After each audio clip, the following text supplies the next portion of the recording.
The following program contains mature subject matter. Listener discretion is advised. Montreal's news talk leader, CJAD 800 presents Passion with sex therapist Dr. Laurie Betito. To reach Dr. Laurie, call 514-790-0991. Star Talk, a free call on Bell Mobility.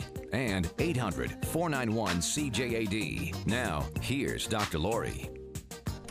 Welcome to Passion, a show all about love, sex, and relationships. I'm Dr. Laurie Betito, clinical psychologist and sex therapist. And tonight it is our regular monthly feature, the very last of 2011, Dating Dilemmas. I'm joined, as per usual, with Frank Kermit is here. He's a dating coach, best-selling author, and educator. He's also a relationship columnist for the West End Times newspaper. He can be reached at franktalks.com. Welcome back to the program. Thank you, Dr. Laurie. Pleasure to be here. So we're talking, obviously, whenever we talk about dating dilemmas, we talk about singlehood, and we open up our lines. If you have questions about dating, about being single, about meeting people, then you can join us tonight, and you can ask your questions at 514-790-0991. You can also text us at 514-800.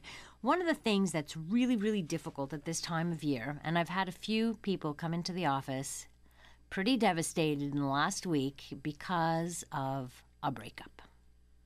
I don't know what's worse. You know, the holiday's already stressful enough. And, you know, when you're breaking up with somebody and you're dealing with all those feelings of grief and you have to face roomfuls of people, that's the last thing you want to do. You just want to curl up in bed and just wallow in your self-pity for a while. Can't do that at holiday time.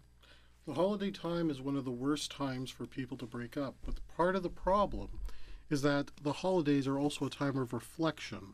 And this is when people start to question if they really want to be in the relationships they're in. Okay. Heartbreak over the holidays is something that's very common. If you date at all, at some point, it's going to happen to you. You're going to end up alone during the holiday season. And no, you're not going to want to face everybody. But that's part of the process of grieving. You have to get used to the new normal. And that means that when it's time to just go out there and meet new people, the holidays are a good time for that. Well, I'd like to ask our listeners if you've ever been dumped right before the holidays, or maybe you've dumped somebody right before the holidays, and maybe the pressures of the holiday actually factored into your breakup. Maybe you've recognized a pattern that you find yourself alone every holiday season, and maybe we need to look at that. We'd love to hear from you at 514-790-0991. So we know the holidays obviously are a hectic time for everybody in terms of running around, shopping, planning, doing, financial worries, all of these things. What are some of the pressures, particularly on, let's say, single people or dating people? Well, let's look at it. If you're dating somebody and the holidays are coming up, first question you're going to start asking yourself, am I going to bring my new partner over to meet my friends and my family during the holidays? Sometimes that could be the first time they meet the family. Is that a good time to meet everybody at holiday time? Here's when it's a good time. When you know that you want people to be aware that you're in a relationship with your partner. Okay. If the answer is yes, we're publicly a couple, then the next available holiday is the greatest time to bring and have your partner meet everybody one shot, get it over with. What if you're not so serious? Or what if you think that that's pushing the relationship into a level of seriousness you're not ready for by the holiday season? Let's say you've only been dating a few months and you don't feel like you're ready yet to introduce to the entire family, because you know what happens after that, the pressures, right? How is so-and-so, and when are you two going to get married, and, you know, blah, blah, blah. The biggest mistake that people make in exactly that situation is that they bring their partner but introduce their partner as their friend. Okay. Don't do that. Okay, why not? Wouldn't you be avoiding those questions then? Or no, because people aren't stupid. If you're bringing a friend to your family get-together, they start assuming things. They start assuming things like, oh, they're really in a relationship, but there's something wrong, but they're not admitting it. Or maybe they figure, well, one of them probably likes the other, but the other person doesn't like them back enough. That's why they're not a couple outside. Okay. Or, wow, these people are really pathetic because they would rather hang out with friends instead of meet a potential romantic partner. There's no good that comes out of this. If you're bringing somebody to meet your family, you don't bring that person and introduce them as your friend. You either introduce them as your partner or don't bring. Okay. They might get insulted, though. The partner might get insulted, or might feel the other way, that it's too much pressure and they don't know how to say no. So if maybe you're not there yet and your partner says, listen, I want to spend the holidays with you, but the holidays are at my folks. And they feel like, no, that's too soon. Like, I'm not ready to meet your family. I'm not ready to face all that. But then they're afraid of insulting, their partner, or afraid of hurting them. It's important to remember that the pressures of the holiday season and everything that brings will definitely exploit the cracks in the foundation of that relationship. If you can't even have a conversation about what you feel comfortable doing, that's not a sign that there's something wrong with the holidays or the other person's family. That's a sign that there is a lack of proper communication happening in this relationship. So, the basic rule, if you have to question it, don't bring. Okay. I mean, when you're in a relationship with somebody, if you're happy with that person and you have a partner that you believe, wow, I see a future here, most people would be so proud to say, this is my partner and I want everybody to meet him or her. Right. If you're not at that point, don't make it awkward for everybody involved. Right. Don't invite somebody just because, well, I would feel bad if I didn't invite them. Right. Have a completely frank discussion, pardon the pun, and say, well, I don't really feel comfortable enough because I don't think our relationship has gotten to that point. Right. And that's okay. Right. Yeah, and I think that's what people need to know, that's okay. People are often so afraid of saying the truth because they fear the truth will hurt, but you're better off being honest than not saying the truth, doing something against what you believe in, and then resenting your partner after. And that's when the cracks come up, because that's when the resentments can stir up stuff. I think the cracks are there from the point where you don't feel you can be honest with your partner. Okay. Because that's going to flow into everything else going on in that relationship. If you're too afraid to be honest with your partner, you can't build a future. And if there's going to be this kind of mistrust or inability to truly share, what's going to happen when you do get more serious but don't have these communication skills, don't have the practice of being able to say, hey, this is my boundary and you're crossing it. Right. You know what's going to happen? You're going to end up in a relationship 5 years later, still having your boundaries violated, trying to figure out what you should do, but, oh, well, we've put 5 years into this relationship already. I don't want to break up now and start over again. Right, but it's playing catch-up, and that can be difficult. 514-790-0991. We're talking about holiday breakups and holiday heartbreaks, which are, as we learned, rather common at this time. If you've experienced it, then share with us. Give us a call. You can also text us at 514-800. You're listening to Dating Dilemmas right here on Passion on CJAD 800. From Loser to Seducer is the story of Frank B. Kermit. This book marks the triumph of a nice guy over most of his inner demons. This includes going from being a loser to managing 5 lovers at the same time, his first Valentine's date with 2 women at the same time, and getting back the one that got away. Want to learn how you can change your life? Buy this book at franktalks.com.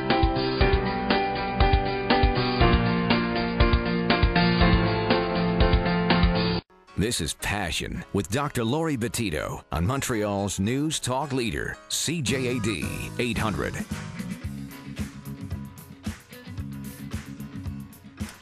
Dating Dilemmas tonight on Passion. Frank Kermit joins me. He's a dating coach, also a best-selling author and a columnist for the West End Times newspaper. He can be reached at franktalks.com. He does some private dating coaching as well. You can reach him at franktalks.com. But tonight you can reach us at 514-790-0991. Every month we pick a topic that has to do with dating, some dating issue, a true dilemma for single people. And the one we focused on tonight is heartbreak during holiday time. This is more common than we think, and I'm not sure why it's so much more common, but sometimes love ends at should be the best of times, right? It's like the holiday season should be a time for love and giving and compassion and sympathy and all of that stuff, and then bang, you get, left. Well, that is the stereotype that during the holidays you're supposed to be more loving, more forgiving, more understanding. But there's also so much more pressure. If you're a student, you've got exams. If you're on a job, you have reports to do before the end of the year. It's very high stress. Yeah. And once you have that kind of high stress situation and you're in a relationship that has a lot of problems to begin with, boom, it's a recipe for a breakup. And it's sad because it leaves you feel so stranded during that time. You Could feel be so devastated. much more alone than not on holiday time. When you see all the other couples around you and you realize yours just ended, it's just horrible. Hi, Karen. Welcome to the program. Hey, happy holidays. Thank you. You too. Okay, I went through something like that. Oh, yeah? Yeah, and we were in Calgary, so we were both coming in to Montreal for Christmas, but Okay. I came first. Mm-hmm. And when he came, that's when he found the courage. I think because he was with his family, he found the courage to do it. So you were both coming here to visit his family? Our families. Oh, your families. Okay. Yeah. And then, so with the backing of his family, he broke up with you here while you were both basically on vacation. That's right. That's got to be even worse. Maybe he figured you're with your family so they'd be there to support you. Yeah. I don't know, but I don't think I'll ever forget it because my mom called my dad and said, Dad, and she told him, and he said, come and get me, and they came and got me, and we went out for dinner, like Right. my parents, they took it really bad too, and that's Right. the point that I want to make. When you do this, especially at the holiday time, it not only hurts the person, but it hurts their parents. Yeah, you're right. Because they liked him, Right. Yeah, and they lose him too. So they end up, even if he was a jerk about something, they still grew an attachment to him, and now he's kind of just poof, gone. Yeah, they were hurt. They were upset, but they put that aside to help me Of because I course. was really, feeling bad.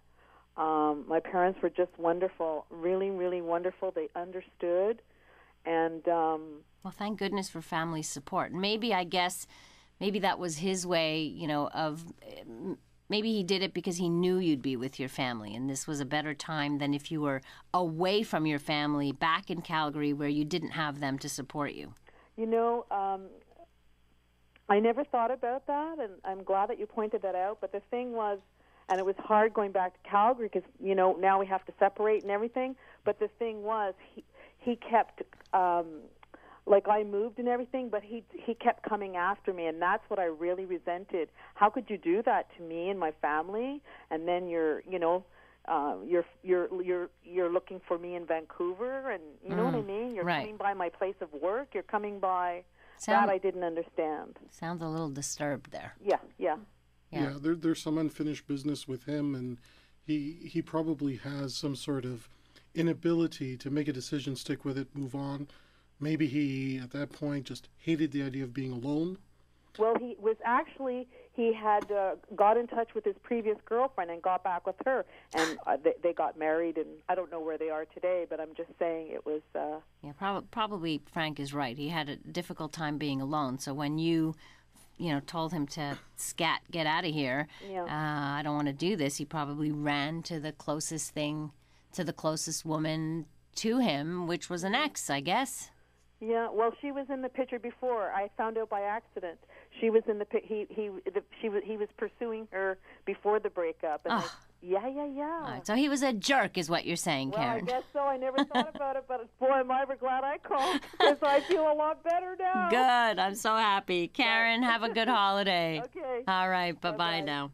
Always lovely to talk to Karen. 514-790-0991. You can text us at 514-800. Did you ever go through a breakup right before the holidays? How did you cope with it? And or maybe you've broken up with somebody right before the holidays. But it is hard to understand. Why not wait till after?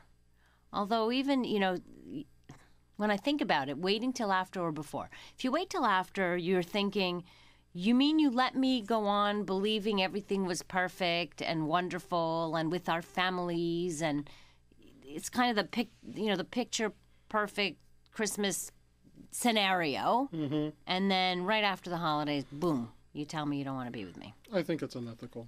The only reason why you wouldn't break up with somebody who you're planning to break up with, the reason you wouldn't do it before is you're just trying to save face for yourself. Okay. There is no good time for a breakup. That's very true. There is Never feels right. Let's look at the extreme situation. People staying in relationships where they are unhappy. That happens a lot too. Yeah, and there's always the excuse, well, we can't break up now, we got to get the kids ready for school. We can't break up now because so-and-so is ill. We can't break up now because. We can't break up now because. You don't want to end up 3 years down the road in an unhealthy relationship, because that also affects your ability to love, to connect, to have intimacy in the future. But I would also recommend, if you are thinking along those lines, go get help before you, especially when you've got the kids, and especially when there are other stressors in your life. You may want to kind of figure out what is going on in the relationship before you actually do the breaking up. Absolutely. And see if it's salvageable. See if you can fix it, if you can get back what you once had, which was the love. I think a lot of couples get so exhausted with the day-to-day life, just trying to make a living, not being able to afford the things that they want, always feeling the pressure of just every Or just day the running straight, around, that they forget, or they become distant. And it isn't because the love wasn't there. And underneath a lot of that resentment that builds up, underneath a lot of the exhaustion, there is still love. Of course, that's right. And There is. part of the reason that people need to seek help before they make the decision of saying, we're going to end this and move on. Chances are, if you move on, but you haven't fixed the problems that brought on the breakup to begin with, that repeating behavior pattern will come up again in your future relationships, and you're going to be right back in the same situation with someone new. And I think the mistake a lot of people make is that they think that only their partner can make them happy. So if you can't make me happy, then I have to leave you. But often, even when they leave, they're still not happy. So look at the cause of the unhappiness first. Look at what it is about you. What. Maybe it's an attitude thing, maybe it's your approach to things, maybe there needs to be a different kind of communication going on and understanding. I think we owe each other the chance to try to figure this out before you just call it quits. That's right. What's that say? Your first marriage was your partner's fault, but your second marriage is when you realize it's your fault once those relationships end. There's always one common element in every relationship you've been in. You. It's the common denominator. And if bad situations keep happening to you, you have to look at the choices that you're making, and you have to look at how you interpret love.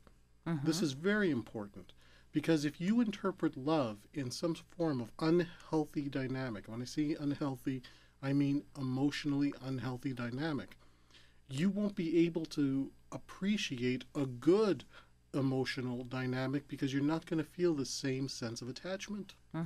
You won't recognize it, though. No, you're going to be thinking, well, I'm not feeling anything negative, so I'm feeling bored.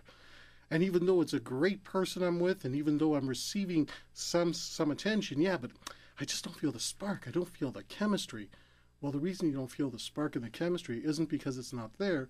It's because you're unable to recognize what it feels like to be treated well in a relationship. It's true. Some people just don't have that, don't know that, and haven't experienced that, and so that's where we get to repeat the same thing over and over again. And I see people all the time who say, I don't understand. How come I keep getting into these relationships time and time again? What haven't I resolved? What do I need to do to stop this pattern? Well, one of the things I teach in my coaching is that even at your best, you're still only 50% of a relationship. Right. The other 50% isn't the other person. The other 50% is your ability to choose the right partner. Yeah, that makes a difference too. So you can be an amazing relationship partner, but if you're choosing the wrong kind of people to enter into relationships with, even at your best, you can't compensate for your other person. You're listening to Dating Dilemmas tonight. If you'd like to participate, of course, you're always welcome right here on Passion on CJAD 800. From Loser to Seducer is the story of Frank B. Kermit. This book marks the triumph of a nice guy over most of his inner demons. This includes going from being a loser to managing 5 lovers at the same time, his first Valentine's date with 2 women at the same time, and getting back the one that got away. Want to learn how you can change your life? Buy this book at franktalks.com.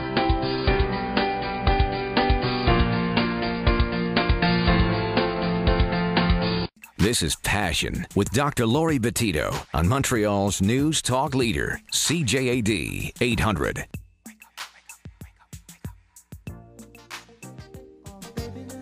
Dating dilemmas tonight on Passion. Frank Kermit of franktalks.com is here. He's a dating coach, an author, educator, and a columnist for the West End Times newspaper. He writes about relationships.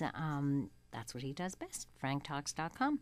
Tonight we're talking about relationships. We're talking about actually the icky side to relationships, which is the breakup part, which is almost inevitable. You talk about the beginnings. We also have to talk about the ends. Chances are the majority of relationships you're going to be in throughout the course of your life will end. Will end. One way or another. Nobody wants to know that. Nobody wants to think that, because when you start a relationship and you get serious with someone, when it's good, you really hope it'll be good forever. Right, but that's just not realistic. And holding on to these romantic ideals is never going to live up to the reality.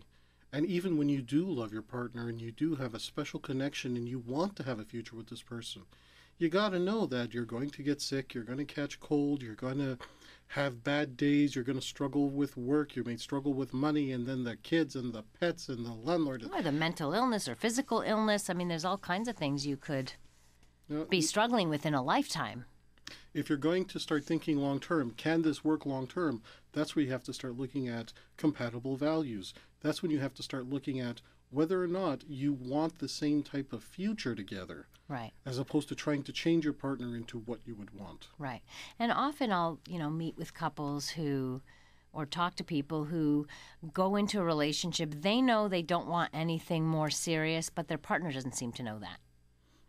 Where it's really not clear. Or they say one thing but do another, so that the person really hears only what they want to hear, only the part that makes sense to them, or only the part that they really want to hear. And then it becomes really confusing. And it's almost like it hits them out of left field when the person says, well, I don't, that's it for me. I don't want this. And they're like, what do you mean you don't want this? But you did this, you did that. That showed me you wanted. But I also said I didn't want to get serious. So we only sometimes we hear what we want to hear, Let's hear from Calvin. Hi, Calvin. Hi. Hi. I'm just calling about a relationship breakup that actually happened a little while ago. Okay. As probably about 2 years ago, and kind of took it particularly hard. And I just kind of really never felt like I got over it. It's been 2 years, and I was just wondering, I don't know if you have any tips on what you can do to kind of move on. All right, I'll let Frank take it away then. Hi, Calvin. Hi. All right. First thing you have to consider is that this person who you're struggling to get over may have become a symbol. And it's a lot harder to get over a symbol than it is to get over a human being. Uh-huh.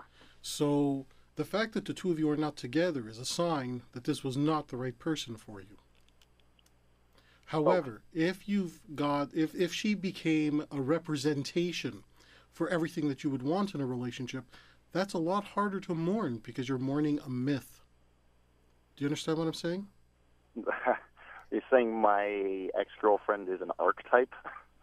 A little bit more than that. When I was pining for my ex-fiancée for 7 years. It's an awfully long time. It was. And then I met up with her 7 years later. I was shocked to discover that, wow, she's a human being and she has changed. But the image that I had in my mind of her was the same person that I met, 7 or 10 years previous. Mm-hmm. And part of what I had to do to deconstruct my attraction to her was to realize that so much of what I was in love with was something that I created in my mind and superimposed on her. She became a symbol. The fact that she and I broke up became a part of my identity. I must be a loser because she broke up with me. Right. And it's because I superimposed all of these meanings onto this other person, that's what made it impossible for me to move on. The other thing, if I can add, is that we often get very nostalgic about past relationships, and we forget why we broke up. So you only remember the good, and you tend to forget what was bad. So reminding yourself of why you broke up, why aren't you together? There's got to be some good reasons why you're not together. Not quite sure. I was the dumpy. She was the dumper. I kind of figured. I can be a bit of a let's say hard-nosed, because I'm not sure what I can say on the radio. But we got the message, yeah. Yeah, I kind of figured, it was kind of a collection of those kinds of things, which I've, personally been trying to work over, obviously. Okay, good. I've kind of come to the realization, though, that it's probably more of a 50-50 thing, and I don't really know what the reasons were, though. I'm going to be completely frank. I mean, I'm a young person, and I haven't been in any relationships, so I couldn't tell you. Well, I think part of the problem here is that you didn't get closure, and that's where it's left you like the thread hanging there. There's still some loose ends for you. Calvin, let me ask you something. Have you gotten into relationships since this breakup? Honestly, no. And is that because you haven't had the opportunity to date, or is it because even when you date somebody, go out with them a couple times, you just don't feel enough of a connection to continue? It's mostly the former, but the latter has happened, yeah. I mean, I haven't been on many dates. They weren't great, and it's not like I'm really in a position to be finding dates either, so. Okay. Just in terms of work. Okay. You don't feel confident. You don't have the esteem or the confidence that you feel you could bring to a relationship right now. Because of your work situation. Well, yeah, maybe. I mean, I guess that's it. Sure. Once again, this is kind of introspection, and that's something that we don't do often. No, it isn't. Calvin, I got to tell you, do you make time to date? Do you make time to go out and pursue relationships? No. Okay. Is it possible? Is it possible that because you got your heart broken so bad that you're looking for ways to stay out of that possibility? That's a very distinct possibility. Well, and putting it in plain terms kind of makes it a little bit more of a realistic possibility.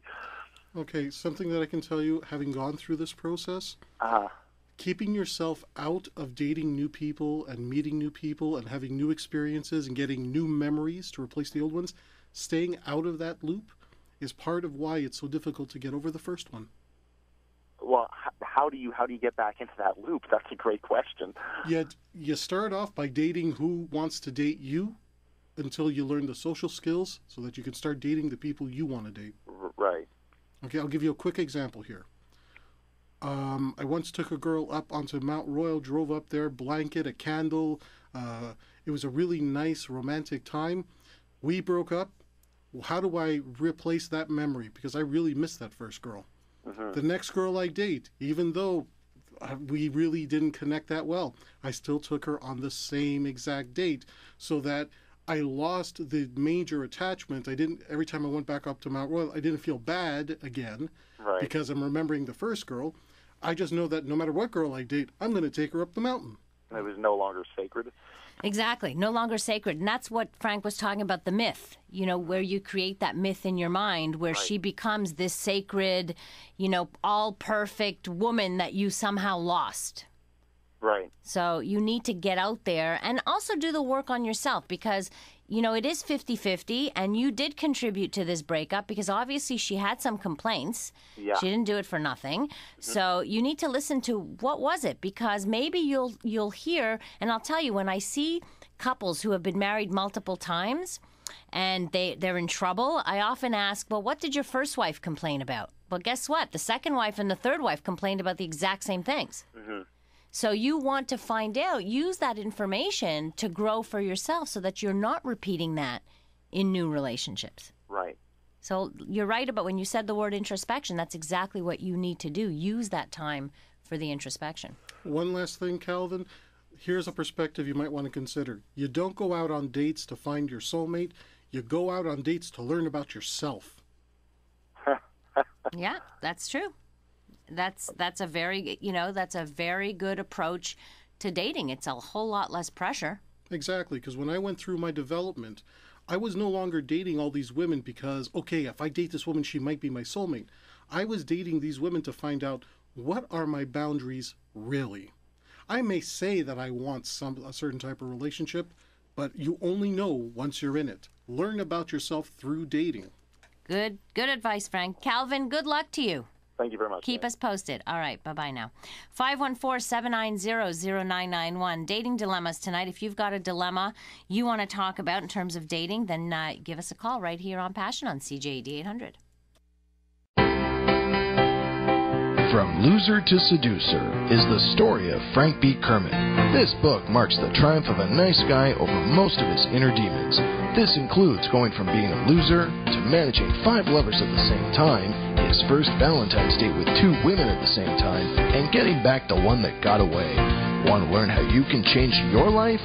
Buy this book at franktalks.com.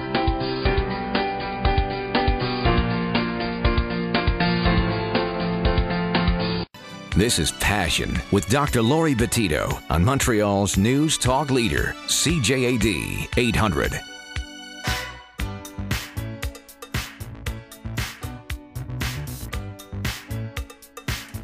Dating dilemmas tonight on Passion. We're talking about, of course, we talk about dating issues on Dating Dilemmas, and the dilemma tonight is, well, heartbreaks, basically, and worse yet, heartbreaks during the holidays. I can't imagine a worse feeling than having your heart broken right during the holiday season.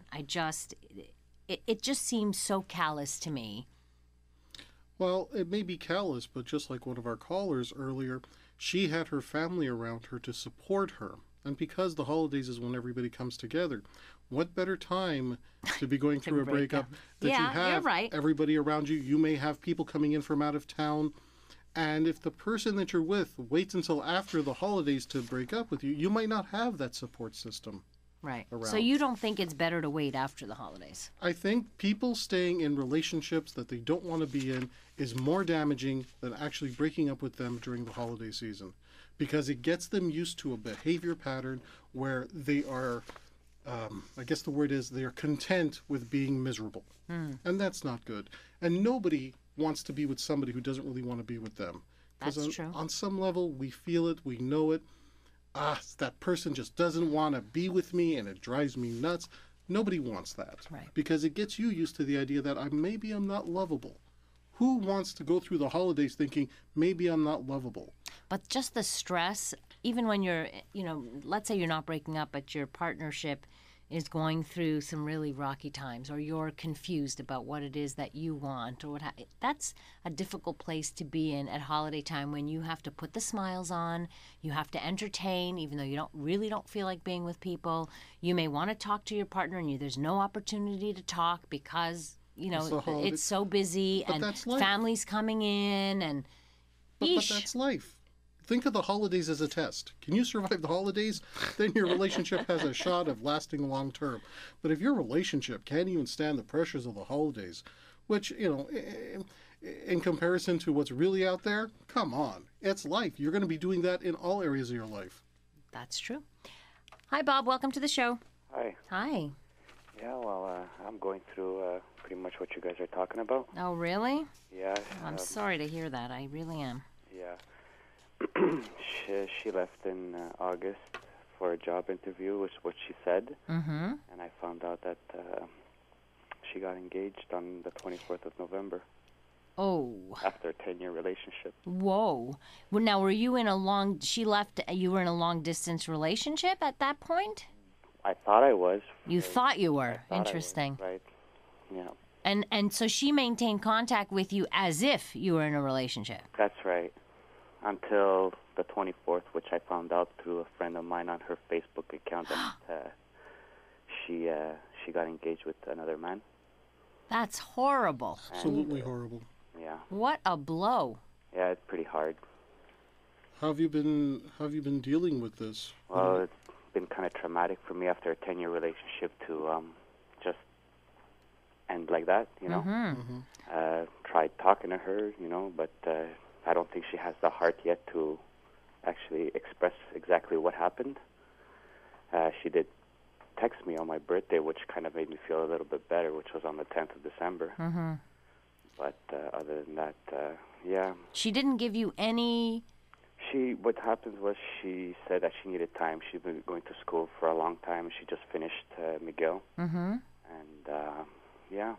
But how do you go from that to engage to somebody else? Yeah, that's what I've been asking myself for a month now. Like, that's so uncool. Well, chances are she's probably was looking to leave a long time ago. Mm-hmm. But as we talked about here in the show, some people figure that they don't want to go through the breakup process, so they just keep putting it off. Right. Well, we always talked about it in the past 10 years. She always said she did want to be a part of my life, even though if we were not together. That's a red flag right there. The worst part is 3 days before I found out she got engaged, we were on the phone and we were flirting and this and that, and then 3 days later, a friend calls me and says, "Hey, she took everybody off her Facebook account." So I never really believed in Facebook because there's no real privacy in Facebook. You could always find a way to get to the person. So I actually made an account and went for myself to see, and there she was. Yeah, and when she found out, it was because I started going crazy, with the texts and all this stuff, trying to figure out what's going on there. She said that she was going through a little of her own problems right now. She's a ball of emotions, and I know you are too. And I'm just going to go to the village for a while and relax. And when I get back, I'll text you. We'll talk again. So she did text me on my birthday, and but we still have not spoken. Still no explanation. Still no, why am I engaged to somebody else? Like, were you dating this person while with me? Well, why weren't you honest with me? Like, she went to a complete different. She went to Europe.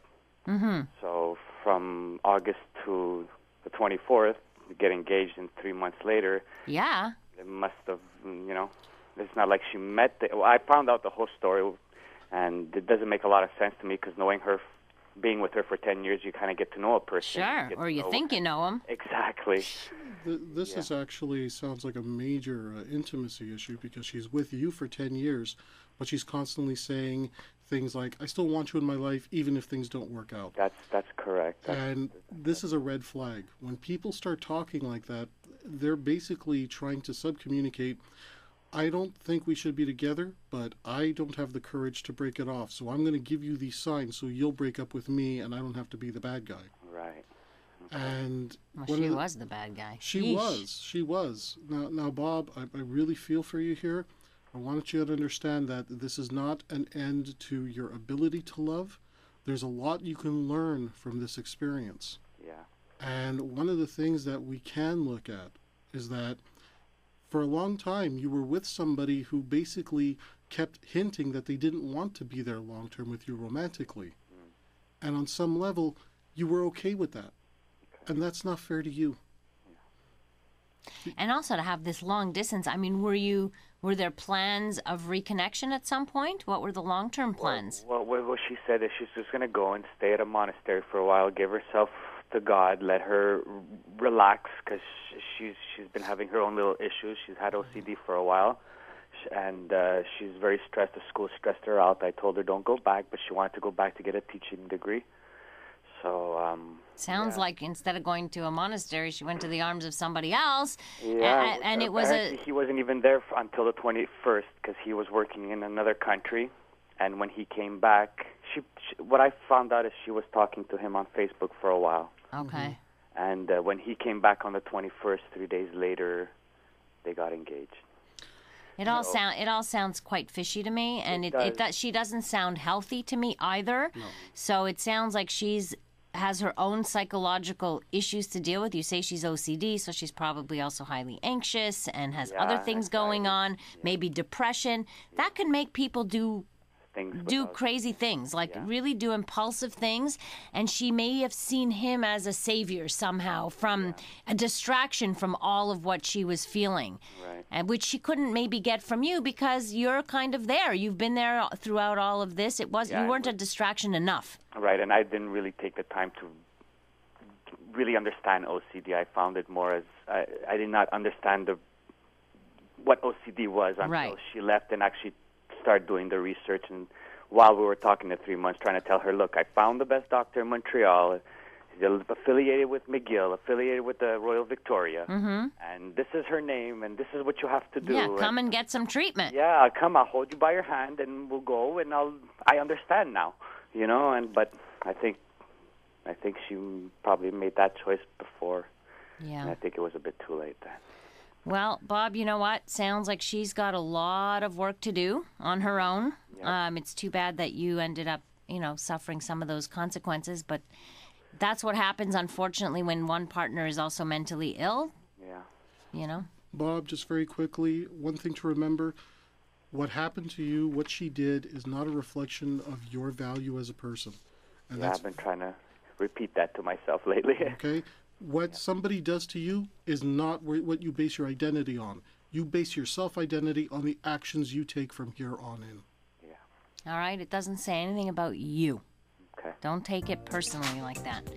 Good luck, and try and have some calm holidays, peaceful holidays. All right, Bob? Thank you very much. All right. Have a good night. Bye-bye now. Bye. I guess that's the end. Until 2012. And then we'll see each other in the new year. We'll see each other at the end of January. Exactly. Thank you, Frank, very much for being here.